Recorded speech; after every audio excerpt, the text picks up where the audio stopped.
जय हिंद, वंदे मातरम। स्वागत है आप सभी का राज एकेडमी प्रयागराज के यूट्यूब चैनल पर। साथियों, इस वीडियो में हम एनसीएफ 2005 से संबंधित महत्वपूर्ण प्रश्नों के बारे में चर्चा करेंगे।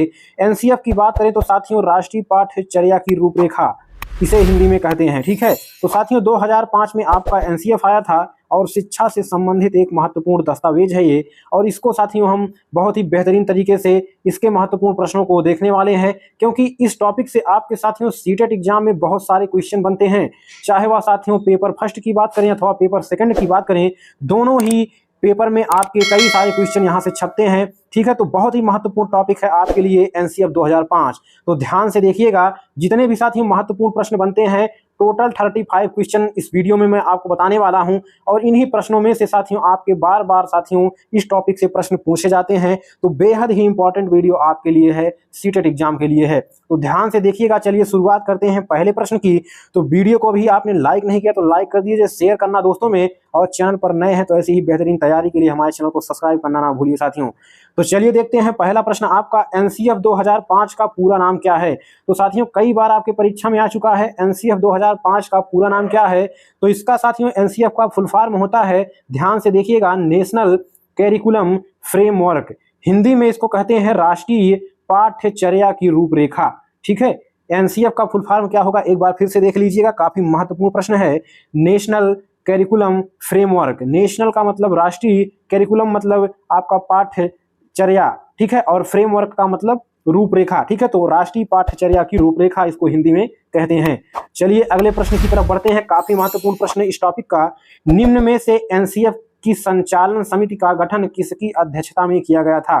यानी कि जब साथियों एनसीएफ आया था तो एक समिति का गठन किया गया था और उसकी अध्यक्षता किसने की थी, तो प्रोफेसर यशपाल ने किया था। किसने, प्रोफेसर यशपाल ने किया था। ठीक है, उस समिति का गठन जिससे एनसीएफ आया था, तो प्रोफेसर यशपाल की अध्यक्षता में एनसीएफ 2005 आया था। ये चीज आपको रट लेना चाहिए, याद कर लेना चाहिए। ये रहे साथियों आपके प्रोफेसर यशपाल। आगे बढ़ते हैं, अगला हमारा क्वेश्चन है, ध्यान से देखिएगा साथियों, बिना बकवास किए तेजी से फटाफट सभी क्वेश्चंस को देखते हैं। अगला हमारा प्रश्न है, एनसीएफ संचालन समिति में कितने सदस्य थे। यानी कि एनसीएफ को लाने के लिए जो साथियों समिति का गठन किया गया था उसमें कितने सदस्य थे, तो आपके टोटल 35 सदस्य थे और जिसके अध्यक्ष थे प्रोफेसर यशपाल, अभी हमने ऊपर देखा। अगला हमारा क्वेश्चन है, एनसीएफ 2005 के अनुसार बालक की प्रारंभिक शिक्षा की भाषा होनी चाहिए।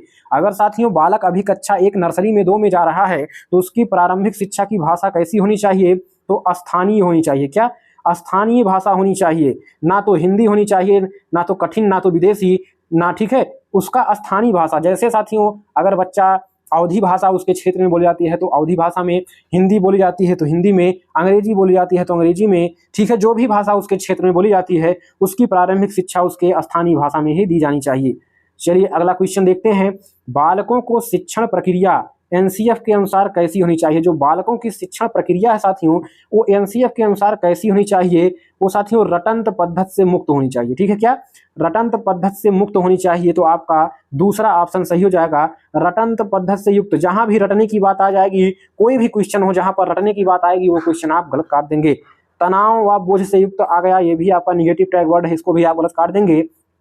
हमेशा आप साथियों रटने से मुक्त होने की बात करेंगे, ठीक है, पढ़ाई में बच्चों के। ठीक है, तो चलिए अगला क्वेश्चन देखते हैं, एनसीएफ 2005 के अनुसार विद्यालयी ज्ञान को जोड़ा जाना चाहिए। तो विद्यालयी ज्ञान को साथियों बाहरी स्कूली जीवन से जोड़ा जाना चाहिए। एनसीएफ साथियों कहता है कि बच्चे जो भी शिक्षा पाते हैं स्कूल में, ठीक है, वो साथियों क्या होना चाहिए कि उनके दैनिक जीवन में उपयोग होने वाली होनी चाहिए। वो शिक्षा उनके दैनिक जीवन में काम आने वाली वो शिक्षा होनी चाहिए। तो हम शिक्षा को बाहरी स्कूली जीवन से जोड़ेंगे, ना कि केवल कक्षा से, ना कि केवल परिवार से। ठीक है, तो आपका उनके बाहरी जीवन से, चाहे वह दूर का हो, सामाजिकता की बात हो, ठीक है, कुछ सीखने की बात हो, कुछ जानने की बात हो, तो उनके बाहरी जीवन से जोड़ा जाना चाहिए, उनके पर्यावरण से जोड़ा जाना चाहिए। अगला हमारा क्वेश्चन है, राष्ट्रीय पाठ्यचर्या रूपरेखा में विज्ञान शिक्षण का उद्देश्य होना चाहिए। तो जो विज्ञान शिक्षण का उद्देश्य क्या होना चाहिए साथियों, बालकों में जिज्ञासु प्रवृत्ति का विकास करना। तो साथियों बालकों में जिज्ञासु प्रवृत्ति का विकास करना है, यानी कि बालक साथियों विज्ञान पढ़कर कैसे हों, जिज्ञासु हों, यानी कि उनके अंदर नई नई क्यूरियोसिटी आए, नई नई चीजें जानने की इच्छा जागृत हो। ये साथियों हमारे विज्ञान शिक्षण का उद्देश्य होना चाहिए। अगला हमारा क्वेश्चन है, राष्ट्रीय पाठ्यचर्या फ्रेमवर्क 2005 ने अपनी समझ ... से प्राप्त की है। तो किससे प्राप्त की है? जो साथियों हमारा एनसीएफ 2005 है उसने अपनी समझ किससे प्राप्त की है? तो रचनावाद से प्राप्त की है, ना तो संज्ञान से, अनुदेशन से, ना तो रचनावाद, यानी कि नई नई चीजों की रचना करना, नई नई ज्ञान विकसित करना, यही साथियों मेन उद्देश्य होता है एनसीएफ का। अगला हमारा क्वेश्चन है, एनसीएफ 2005 बल देता है, किस पर बल देता है? स्वयं करके सीखने पर। एनसीएफ साथियों बच्चों को स्वयं करके सीखने पर देता है, ठीक है। शिक्षक केंद्रित शिक्षा जहां पर भी आपको मिले, कोई भी क्वेश्चन हो, शिक्षक केंद्रित शिक्षा जहां पर भी मिले वो आप ऑप्शन गलत काट देंगे। अगर ये उत्तर तभी टिक करेंगे आप सही जब क्वेश्चन में आपका नहीं है, यानी कि निगेटिव क्वेश्चन पूछा जाएगा, जहां पर नहीं है पूछा जाता है, ठीक है। अन्यथा आप हर जगह इसको गलत काटेंगे। देखिए यहाँ पर रटने की प्रक्रिया आ गई, निगेटिव टैग वर्ड, ठीक है, ये भी आप गलत काट देंगे।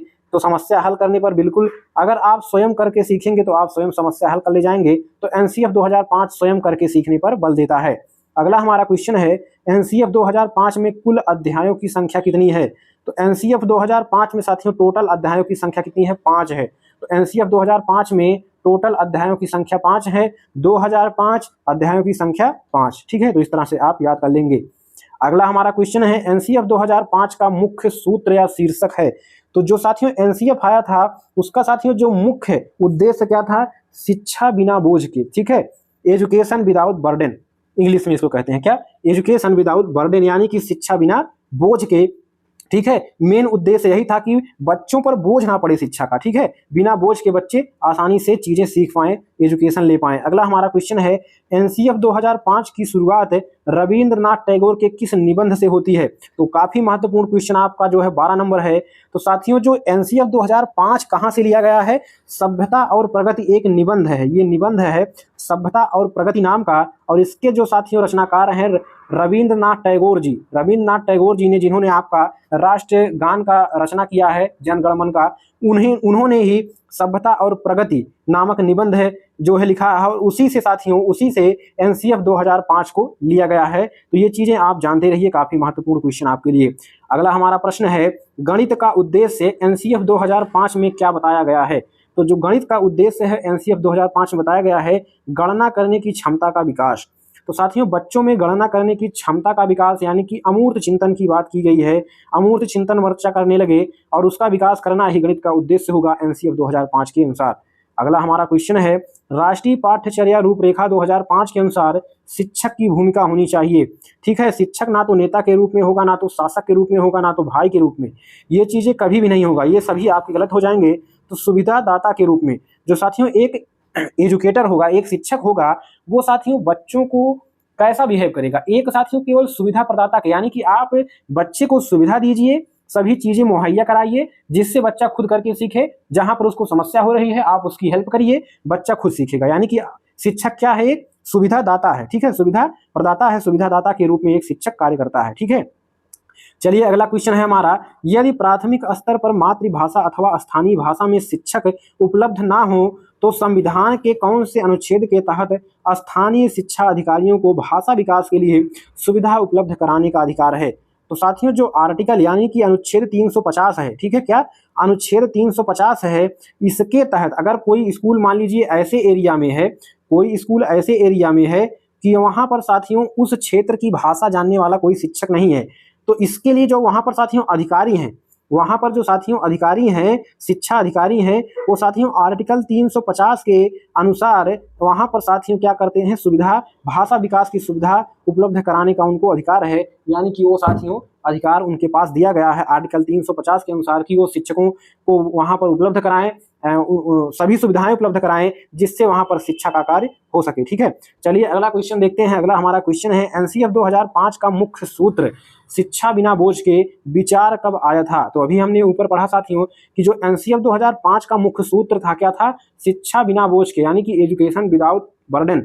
तो ये साथियों विचार कब आया था? तो 1993 ईस्वी में आया था। कब? 1993 ईस्वी में आया था, ठीक है। और इसके बाद एनसीएफ 2005 में इसको प्रयोग में लाया गया। तो ये विचार कब आया था शिक्षा बिना बोझ के? 1993 ईस्वी में आया था। तो बोर मत होइएगा साथियों, जितने भी क्वेश्चन बचे हैं, ठीक है, पूरा वीडियो देख कर जाइएगा। चलिए अगले क्वेश्चन की तरफ। अगला हमारा क्वेश्चन है, एनसीएफ 2005 के अंतर्गत परीक्षा सुधारों में किस सुधार को सुझाया गया है? परीक्षा सुधारों में किस सुधार को दर्शाया गया है? सामूहिक कार्य मूल्यांकन को दर्शाया गया है, सतत मूल्यांकन को, खुली पुस्तक की परीक्षा मूल्यांकन, यानी कि ऑप्शन डी आपका सभी। ठीक है, देखिए परीक्षा सुधारों में सामूहिक मूल्यांकन कार्य का जो है वर्णन है, सतत मूल्यांकन यानी कि लगातार बच्चों का मूल्यांकन करना है, और खुली पुस्तक की परीक्षा यानी कि खुली रूप से परीक्षा कराई जानी चाहिए। तो ये सभी आपका जो है सही हो जाएगा, ऑप्शन डी। अगला हमारा क्वेश्चन है, विद्यालय शिक्षा का अब तक का नवीनतम राष्ट्रीय दस्तावेज है।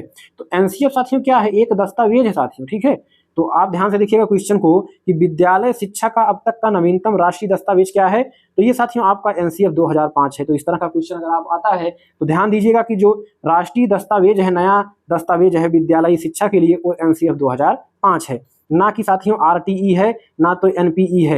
एनपीई क्या होता है साथियों? New education policy, national education policy यानी कि राष्ट्रीय शिक्षा नीति, और ये आरटीई होता है राइट टू एजुकेशन यानी कि शिक्षा का अधिकार अधिनियम। ठीक है, ये 2009 में आया था, और एनसीएफ 2005 में आया था, और आरटीई 2009 में आया था। ठीक है, और आरटीई का जो प्रयोग किया गया 2010 से चालू हुआ था। ठीक है, और एनपीई अभी आपका न्यू एजुकेशन पॉलिसी आ गया है 2020, इस पर वीडियो जल्द आपको मिलने वाली है। अगला हमारा क्वेश्चन है, किस मंत्रालय की पहल पर एनसीएफ 2005 तैयार किया गया था? तो साथियों मानव संसाधन विकास मंत्रालय की पहल पर एनसीएफ 2005 तैयार किया गया था। ठीक है, तो मानव संसाधन विकास मंत्रालय, अब इसको साथियों खत्म कर दिया गया है इस मंत्रालय को। ठीक है, अब इस मंत्रालय के स्थान पर साथियों आपका शिक्षा एजुकेशन मंत्रालय आ गया है। ठीक है, तो ऑप्शन ये आपका सही हो जाएगा। अगला हमारा क्वेश्चन है, एनसीएफ 2005 में किन शिक्षण सूत्रों के अधिकतम प्रयोग का सुझाव दिया गया है? ठीक है, तो सबसे ज्यादा जो प्रयोग की बात किया गया है शिक्षण सूत्रों की, वो ज्ञात से अज्ञात की ओर एवं मूर्त से अमूर्त की ओर, यानी कि बच्चा जो जानता है उससे आगे बच्चे को पढ़ाया जाए। जैसे बच्चा ठीक है जानता है कौवा, तो कौवा क्या है, उसके आगे वो क्या क्या करता है, कहाँ रहता है, यानी कि बच्चा जो जानता है पहले उसको बताया जाए, फिर उससे आगे धीरे धीरे बताया जाए। ऐसा ना हो कि बच्चा कौवे के बारे में जानता ही ना हो और आप उसके पूरे प्रजाति के बारे में पढ़ाने लग जाएं। तो ठीक है, यानी ज्ञात से अज्ञात की ओर, पहले बच्चा जो जानता है और जो नहीं जानता है उस तरफ, यानी कि जो जानता है उस तरफ से जो नहीं जानता है उस तरफ ले जाना है। और मूर्त से अमूर्त की ओर, मूर्त मतलब होता है जिसको हम देख सकें, जिसको हम सामने देख सकें, आंख से देख सकें, महसूस कर सकें, छू सकें, वो साथियों मूर्त होता है। और जो साथियों हम केवल कल्पना करते हैं वो साथियों अमूर्त होता है। तो यानी कि जो हम दिखाई हमको दे रहा है उससे जो नहीं दिखाई दे रहा है उस तरफ ले जाने की बात यहाँ पर किया जा रहा है। तो पहला दूसरा ऑप्शन आपका नहीं होगा, यानी कि ज्ञात से अज्ञात की ओर और मूर्त से अमूर्त की ओर की बात हम करेंगे। अगला हमारा क्वेश्चन है, करिकुलम किस भाषा का शब्द है? तो जो करिकुलम आपका है वो लैटिन भाषा का है, और करिकुलम को हिंदी में कहते हैं पाठ्यचर्या। ठीक है, पाठ्यचर्या। चलिए अगला क्वेश्चन देखते हैं, एनसीएफ 2005 की कार्यशाला कहां पर आयोजित की गई? तो एनसीएफ 2005 की जो कार्यशाला है वो साथियों एनसीईआरटी नई दिल्ली में आयोजित की गई थी। कहां पर? एनसीईआरटी नई दिल्ली में आयोजित की गई थी। तो आपका तीसरा ऑप्शन बिल्कुल सही जवाब हो जाएगा। अगला हमारा क्वेश्चन है, निम्न में से एनसीएफ 2005 में किस बात पर बल दिया गया है? तो साथियों एनसीएफ 2005 में शांति के लिए शिक्षा की बात की गई है, यानी कि शांति हो, बच्चे शिक्षा पाएं जिससे वे शांति कायम कर सकें, देश में अमन चैन से रह सकें, एक दूसरे को समझ सकें। ये चीजें आपके एनसीएफ में बताई गई हैं, उसका मेन उद्देश्य है। अगला हमारा क्वेश्चन है, एनसीएफ 2005 में किस परीक्षा के संबंध में सुधार के लिए सुझाव दिए गए हैं? ठीक है, तो कक्षा 10वीं की परीक्षा ऐच्छिक हो। ठीक है, कक्षा जो 10 की परीक्षा हो वो ऐच्छिक हो, इसी पर सुधार की बात की गई है। ठीक है, प्रतियोगी परीक्षा ऐच्छिक हो, इसमें कक्षा 12 की नहीं। ठीक है, तो ये इस आपकी कक्षा 10वीं की जो परीक्षा है वो ऐच्छिक हो, इसमें सुधार की बात की गई है एनसीएफ 2005 में। अगला हमारा क्वेश्चन है, पाठ्यक्रम निर्माण की आवश्यकता क्यों है? ठीक है, तो जो साथियों पाठ्यक्रम आपका, मान लीजिए आपका हिंदी है, हिंदी सब्जेक्ट है, हिंदी सब्जेक्ट में आपको क्या क्या पढ़ना है? संज्ञा पढ़ना है, सर्वनाम पढ़ना है, क्रिया विशेषण। ठीक है, जो भी चीजें आपका पढ़ना है वो निर्धारित रहती हैं। क्यों निर्धारित रहती हैं? जिससे साथियों शिक्षा के उद्देश्यों की प्राप्ति हो सके। यानी कि कक्षा 1 में हमको क्या सीखना है वो निर्धारित रहे, कक्षा 2 में हमको क्या सीखना है वो निर्धारित रहे, कक्षा 3, 4, 5 में क्या सीखना है। मतलब हर क्लास का अलग अलग, जो हिंदी में, इंग्लिश में, मैथ में अलग अलग टॉपिक दिए गए हों, जिससे साथियों एक सीक्वेंस से हम उद्देश्यों को प्राप्त कर सकें, आगे बढ़ सकें। ठीक है, शिक्षकों को सुविधा देने के लिए नहीं, बालकों को पाठ्य पुस्तक उपलब्ध कराने के लिए नहीं, ये सब गलत हो जाएंगे। शिक्षा के उद्देश्यों को प्राप्त करने के लिए ये आपका जो है पाठ्यक्रम निर्माण की आवश्यकता पड़ती है। अगला हमारा क्वेश्चन है, एनसीएफ 2005 में सुझाव दिया गया है कि सूचना को क्या मानने से बचा जाए? सूचना को ज्ञान मानने से बचा जाए। अगर कोई सूचना दिया जाए बच्चों को, किसी को भी, तो वो साथियों ज्ञान ना, नॉलेज ना मान लिया जाए, उसको ज्ञान ना मान लिया जाए, ठीक है, इससे बचने के लिए कहा गया है। अगला हमारा क्वेश्चन है, तो साथियों उम्मीद है आपको बहुत ही बेहतरीन तरीके से एक एक पॉइंट समझ में आया होगा। अभी कुछ क्वेश्चन और बचे हैं, ध्यान से देखकर जाइएगा। चलिए अगला क्वेश्चन देखते हैं। एनसीएफ 2005 में कला शिक्षा को विद्यालय में जोड़ने का उद्देश्य है। तो जो कला शिक्षा है उसको विद्यालय में जोड़ने का क्या उद्देश्य है? उसको जोड़ने का उद्देश्य साथियों यही है, सांस्कृतिक विरासत की प्रशंसा करना और छात्रों के व्यक्तित्व और मानसिक स्वास्थ्य को विकसित करना। अगर साथियों कला शिक्षा रहेगा तो बच्चा सांस्कृतिक विरासत की प्रशंसा करेगा, उसको समझेगा, जानेगा, और एवं छात्रों के जो व्यक्तित्व है, ठीक है, पर्सनालिटी और मानसिक स्वास्थ्य, ठीक है, मेंटल हेल्थ को विकसित करना, ठीक है, कला शिक्षा का उद्देश्य है। ठीक है, तो आपका पहला ही ऑप्शन आपका सही हो जाएगा।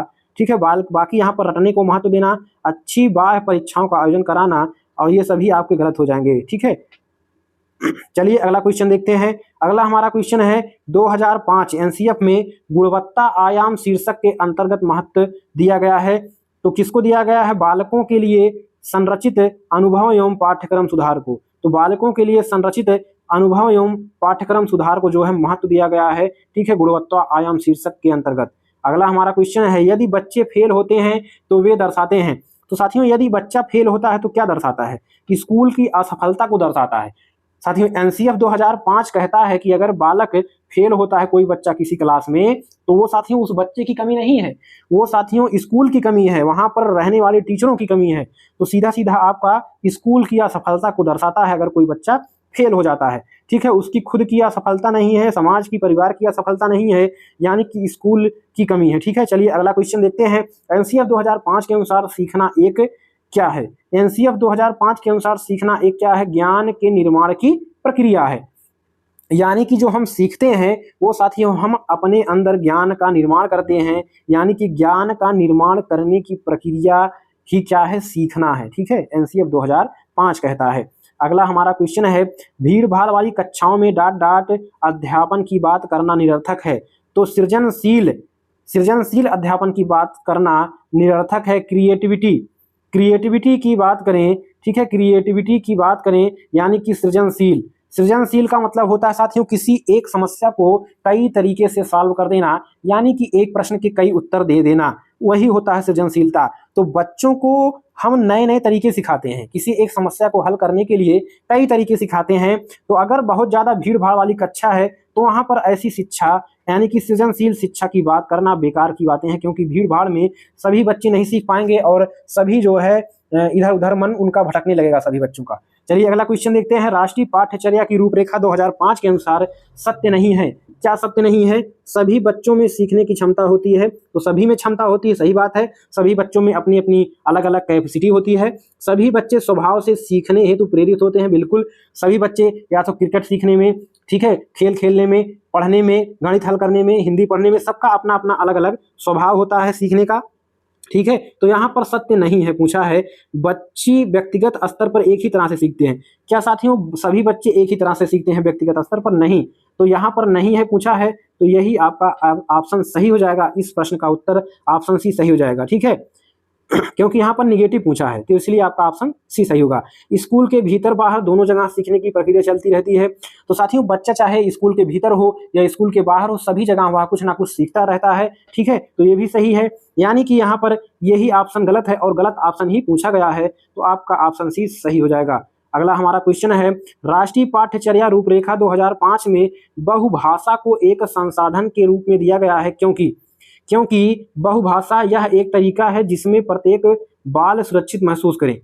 देखिए, अगर किसी कक्षा में बहुभाषा यानी कि 10 बच्चे हैं किसी कक्षा में, तो कोई इंग्लिश बोल रहा है, कोई हिंदी बोल रहा है, कोई संस्कृत, कोई मलयालम, कोई उड़िया, तो साथियों सभी को जो है वो मौका दिया जाता है एक ही क्लास में। इससे सभी बच्चे क्या सुरक्षित महसूस करते हैं। किसी को ऐसा नहीं लगता कि मुझे अलग समझा जा रहा है, मुझे कक्षा से अलग व्यवहार किया जा रहा है। ठीक है, और दूसरा है भाषागत पृष्ठभूमि के कारण कोई बालक पीछे ना छूटे। मान लीजिए आप ऐसे जगह शिक्षक हैं जहां पर केवल हिंदी बोला जाता है और आपकी क्लास में कोई अंग्रेजी बोलने वाला बच्चा आता है, तो अगर आप उसको अलग कर देंगे, उसके साथ अलग व्यवहार करेंगे, तो वो साथियों बच्चे के अंदर क्या हो जाएगा, हीन भावना उत्पन्न होगी।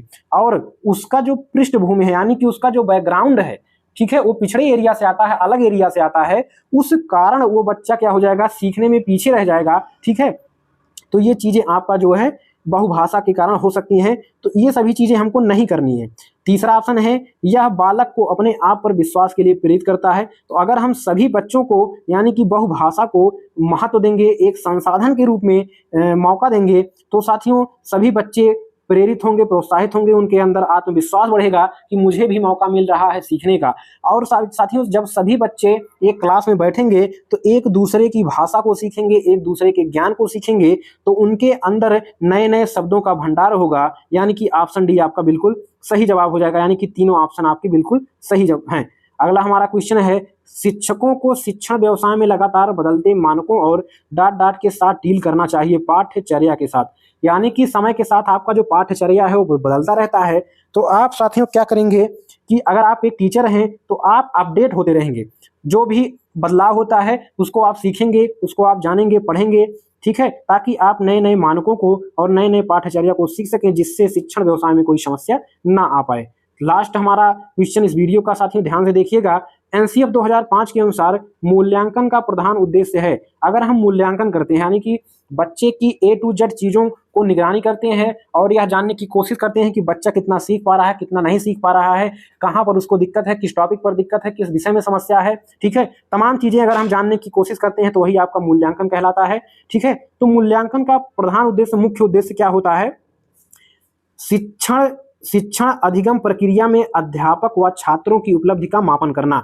तो साथियों मूल्यांकन का मतलब ही होता है कि जो शिक्षा प्रक्रिया चल रही है उसमें अध्यापक कितना उपलब्धि प्राप्त कर सका और छात्र कितना उपलब्धि प्राप्त कर सका। यानी कि बच्चे को जो सीखना है क्या वो उतना सीख पा रहा है, क्या जो शिक्षक को सिखाना चाहिए बच्चों को, क्या शिक्षक उतना बच्चों को सिखा पा रहा है। ये चीजें जब हम मापते हैं, आंकते हैं, तो वही आपका मूल्यांकन कहलाता है। और यही मुख्य उद्देश्य होता है कि अध्यापक कितना कार्य कर पाया, बच्चा कितना सीख पाया, दोनों की उपलब्धि कितनी हुई, इसी का मापन करना आपका मूल्यांकन का मुख्य उद्देश्य होता है। ठीक है, बाकी शिक्षण अधिगम प्रक्रिया का आकलन करना गलत हो जाएगा। छात्र की शिक्षा संबंधी प्रगति का मापन करना, ठीक है, विद्यालय में होने वाले सह पाठ्यक्रम गतिविधियों का अंदाजा लगाना, ये तीनों तो होंगे। लेकिन साथियों यहाँ पर तीसरे ऑप्शन में पहला, दूसरा और तीसरा और चौथा ऑप्शन जो है, ये तीनों ऑप्शन भी इसी में इंक्लूड हो जाता है। सभी की उपलब्धि ज्ञात करेंगे तो ये सभी आपका ऑलरेडी इसमें इंक्लूड हो जाएगा। तो आपका सबसे बेस्ट ऑप्शन सी होगा। तो उम्मीद है आपको वीडियो साथियों बहुत अच्छा लगा होगा। अन्य वीडियो के लिए चैनल के प्लेलिस्ट में जाना ना भूलें। इसका PDF आपको चैनल के टेलीग्राम का चैनल है उसमें दे दिया जाएगा। तो नीचे डिस्क्रिप्शन में लिंक है टेलीग्राम का, उसको ज्वाइन कर लीजिए। अगली वीडियो मुलाकात होगी, तब तक के लिए नमस्कार, जय हिंद, वंदे मातरम।